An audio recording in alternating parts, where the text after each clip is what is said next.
One thing I regret very much is that I never met your father, Naz.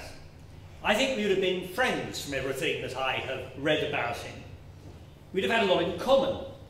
I think pleasure in our families, an interest in history, pretty fundamental in my case, shared love of Pakistan and of Britain, and a belief that the world will be a much better place when people of different races and creeds can live together in peaceful coexistence, and an absolute belief that that is in fact an achievable goal.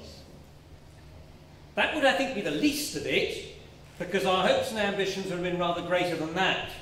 It isn't enough to say that those should be the aspirations. You have to do something to try to bring them about. And it wouldn't have been my philosophy, or his, that you can just let it happen of its own accord.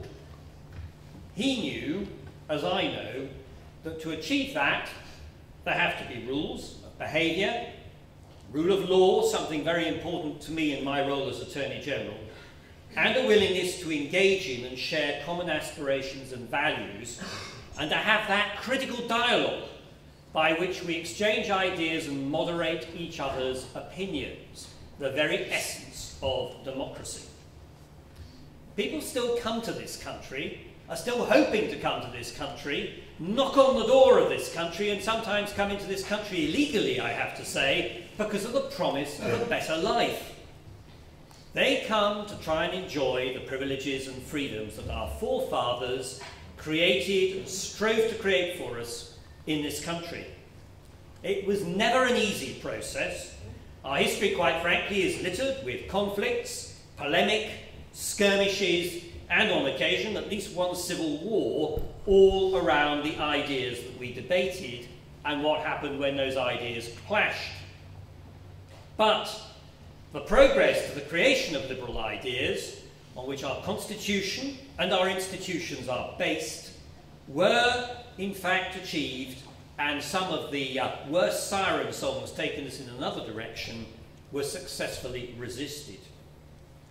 Happily today, the details on which our democracy and the rule of law are founded, and on which people can debate desires for equality and opportunity of treatment, freedom of speech and the rights of all men and women to live free from persecution of any kind, are very strong, and far stronger than any short-term vested interest, or for that matter, the pressures that may be placed on them from those who wish to resort to violence.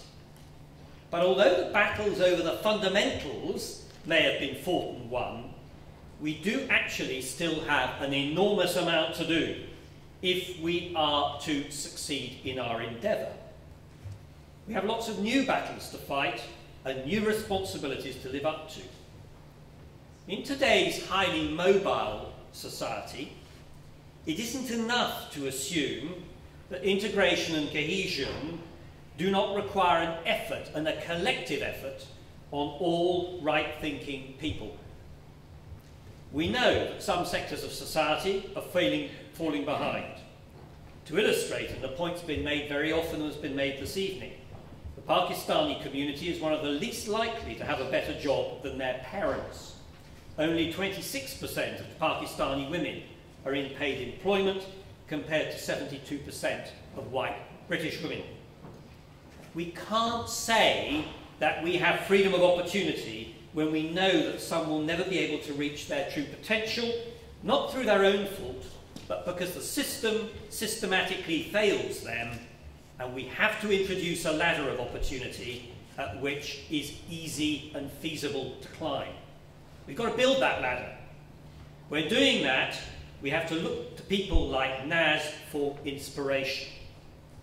He was a man who knew that education was one of the best and surest means of individuals securing their place in society. And he knew that societies work best when there's a free interchange of ideas and ideals, something which is absolutely at the root of my own political philosophy, and indeed of all the main parties in Parliament. He knew that there had to be a balance between individual aspiration and an equal ambition to see that others may benefit from our own endeavours. And that's why he devoted so much of his life to education. That's why he was a fearless spokesman for calm and moderation. And that's one of the reasons why we're all gathered here this evening. I do hope others will follow his example.